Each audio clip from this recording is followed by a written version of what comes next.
Like and subscribe on the way in the door, my people. I hope you all are having a truly fantastic day today. Welcome back to Fanboy Fridays.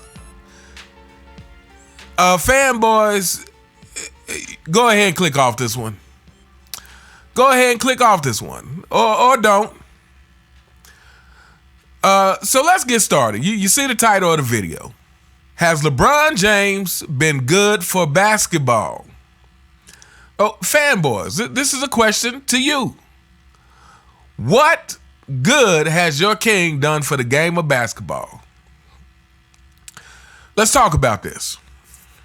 What good has LeBron James done for the game of basketball? What positive impact has he done for the game of basketball? How has he grown the game of basketball? How has he made it better for the fans? So let's talk about this. First of all, I think what LeBron James is most known for is the whole player empowerment movement. And as we all know, this has really turned into the player entitlement movement. So I feel like when you are critiquing someone's impact on the game, you can't just critique whether they made it better for the players. You also have to critique, have they made it better for the fans? The fans is the most important ingredient in this, because no fans, no NBA. No fans, no millions of dollars for your salary. So on one hand, you can look and say, oh, well, player empowerment has been great for the players because they have more control of their own destiny. But the way I look at it is, has it been great for the game, and will it be great for future players? If you destroy the game, if you make it so that the fans are not as interested, then yes, it may be good for the current players, but it may come back to bite the future players. It may mean less money for future players if fans aren't as engaged with the sport, because these players nowadays seem to care less about what the fans think. They seem to care less about how what they do affects the fans. Case in point, team hopping. The team hopping has led to, well, first of all, it shows a lack of loyalty from the players, so there's not as much loyalty from the fans. Nowadays, fans are more fans of players themselves and less of teams. Back when we were growing up watching basketball, you could count on Michael Jordan being on the Chicago Bulls. You could count on seeing Larry Bird on the Boston Celtics. Magic Johnson was a Laker. Isaiah Thomas was a Piston. Reggie Miller was a Pacer. Patrick Ewing was a Knick. Akeem Olajuwon was a Rocket. Gary Payton was a Seattle Supersonic, and Sean Kemp.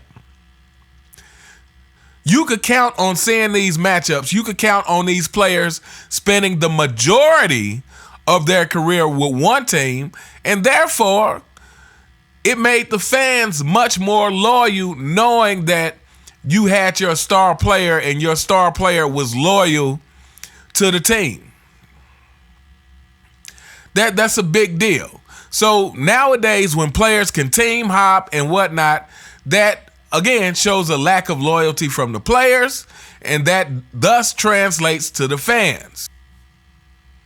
Another thing that to me shows a lack of appreciation for the fans, this is with LeBron James in particular.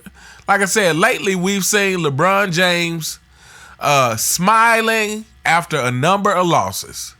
I mean, he's just acting like it is the greatest day in the world To me, that shows a lack of respect for how serious you should be taking winning for your team, winning for the city. I'm going to quote Dennis Rodman. And this is, I think, a relatively recent, I don't think it was an interview. I think someone just called him on Instagram or something, and he was talking about Chicago. And he said, our job was to win. That was our job, and we did it for the city.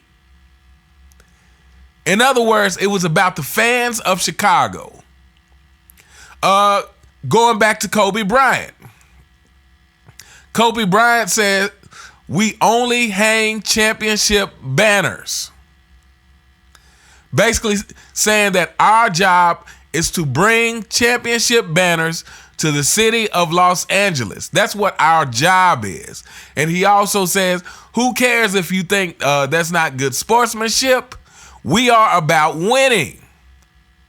This is why we play. So when you see LeBron James smiling and chuckling it up after a loss, to me, that is highly disrespectful to the fans and thus disrespectful to the game of basketball. Fanboys, please, we don't want to hear your excuses on this one. Load management. Another disrespect to the fans in the game of basketball. Not playing defense. Or at the very least, I should say, not playing defense and then trying to still get credit for being a great player. This is the LeBron James effect on the game of basketball. And this is negative. So player empowerment, again, that has changed into player entitlement, and it is not good for the game of basketball. This is a negative effect that LeBron James has had on the game. Another negative effect, kind of stemming from the whole player entitlement movement, stemming from the whole load management, stemming from players not taking the regular season serious, and stemming from players thinking that the fix is always adding more players to your, or better players to your team versus becoming a better player yourself. And that is the play-in tournament. Because of LeBron James and what he brought to the NBA, what he made acceptable in the NBA, we now have a play-in tournament because teams, because they want to give teams a second chance. The teams who didn't take the regular season serious enough, the team who load managed their season away, now they need a second chance to make it to the playoffs. Absolutely ridiculous. Again, yet another negative effect that your king, the deer, has had on the NBA. Another thing, this new in-season tournament. Totally ridiculous that we even need this. To try to drum up some excitement during the regular season. When, hey, if these players would just do what they get paid for and take the game seriously and take the regular season seriously, regular season would be plenty exciting. The regular season has been plenty exciting for years, for decades. But no, thanks to LeBron James and player entitlement, we now need a regular season, in-season tournament to try to bring excitement to the NBA. Man, please. It's totally ridiculous. What you got, fanboys? What's your excuse for that one? Another thing, LeBron James not participating in the slam dunk contest because he started that crap. He was supposed to be the next star after Kobe. So he set the precedence as the next face of the NBA that despite the fact that I have incredible jumping ability, I'm not going to participate in the slam dunk contest. And we all know why he didn't participate. Because LeBron James is actually not confident in his skills as a basketball player. He's not confident in his ability to compete. But he set a horrible precedent that to me has spiraled to where we are now, to where the All-Star game is a joke, is a complete joke, to where the All-Star game is not watchable. And again, I feel like this all stems from the face of the NBA not participating in the dunk contest, not wanting to compete.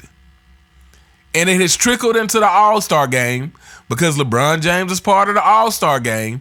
And, we all remember when Kobe was trying to get him to compete and he passed it up and everybody was getting on him. Again, like I said many times, over and over again, Kobe was the last warrior in the NBA. Kobe was the last one trying to hold the NBA to some kind of standard of competition. To say, look, let's compete. But again, thanks to LeBron James and player entitlement, the All-Star game is now complete and utter trash. I remember when I used to get excited about All-Star Weekend. That was something that I made sure to watch. And now it's something that I could care less about, that I would prefer to make sure that I don't watch. I would prefer to know what time it comes on so that I can make sure that I do not accidentally turn to it. LeBron James has been terrible for the game of basketball. And last but not least, my last point in this video is that ratings overall are down, are way down compared to the Michael Jordan era, are down compared to the Kobe Bryant era. Ratings are down. This is the legacy of LeBron James. And like I said, when it's all said and done, while everyone is praising him for this player empowerment and how much players are getting paid nowadays, no one is thinking about future players and the repercussion this may have on future players. The repercussion of fans not being as interested in basketball as they used to be. The repercussions of, players forcing their way out of contracts and all this other kind of stuff. And while LeBron may have never forced his way out of a contract, he started this player entitlement thing, which has led to that. So he's responsible. He's the face of the NBA. And let's not forget, LeBron has ushered in the acceptance of flopping throughout the league. Again, another terrible thing to add to his legacy of what did he do for the game of basketball. He has not grown the sport. He has not made the sport better for the fans. So when you are comparing LeBron James' impact to Michael Jordan, I would have to say that LeBron James' impact has been negative. I give him a -5, while Michael Jordan's impact was a +20. Michael Jordan grew basketball in every way. Not only did he grow it from an economic standpoint, he grew it from increasing the amount of fans that watch basketball, increasing the ratings. He grew it from increasing the possibilities of what you can do on the court. He actually grew the game from a skill standpoint, from what we thought was previously possible. What has LeBron James added to the game that that has added to the existing skills already in the game of basketball? What has LeBron James done to say, oh, wow, he stretched the limits of what was possible in the game of basketball? Because fanboys, I'm here to tell you, the only thing that you have on that is the whole bigger, stronger, faster, which is, again, which you only get 2 out of 3 for. Bigger and stronger for his position. Faster? No, he's not faster than Mike. He's fast for someone his size. But again, what has LeBron James added to the game of basketball that has, like I said, that has made us say he has pushed the possibilities of the game itself. Because LeBron James is very lacking in skill set. When you compare LeBron to Kobe or Mike or Bird, even Magic, his skill set pales in comparison. Magic was so much of a better passer than LeBron James that LeBron James and Magic Johnson should never be mentioned in the same sentence as far as passing. And I'm not saying LeBron James isn't a good passer, but I'm saying Magic Johnson revolutionized what passing was. So to compare LeBron James to him, to say he's some kind of combination of Magic and all, no. So again, I ask you fanboys, what has LeBron James done that actually improved the game of basketball that is not from a completely selfish standpoint? What has your king done to improve the game of basketball, to improve the impact of the game of basketball, to increase viewership, to increase the amount of fans that want to watch basketball, to secure the future of the game of basketball? Again, I keep bringing that up because that's a big one. To me, a lot of what LeBron has done during his time is going to come back and bite future players. Because they're going to be trying to reel back in some of this player empowerment / entitlement. They're going to be trying to reel it back in. And like I said, and you know, you can't sustain this kind of money without the viewership being sustained as well. And less people are watching basketball. But anyway, this video has went on much longer than I had intended. I really feel like I could make a part 2 of this. But anyway, let me know what you guys think in the comments. My viewers who are logical and who use logic when you comment, who actually think before you write. So fanboys, you know that I'm not talking to you. Can you guys think of any truly positive effect that the deer has had on the game of basketball? I'm really curious, because I really can't think of any positive effect. And like I said, and especially when we're talking about that's good for the longevity of the game, that's good for the security of the game of basketball. I can't think of anything that LeBron James has done that's truly good for the game of basketball, that we can look at and say, because LeBron James did this, we know that basketball is going to be great for the next 30, 40 years. I can't think of anything. But anyway, let me know what you guys think in the comments. You all have a fantastic day, and I'll see you next time. All right.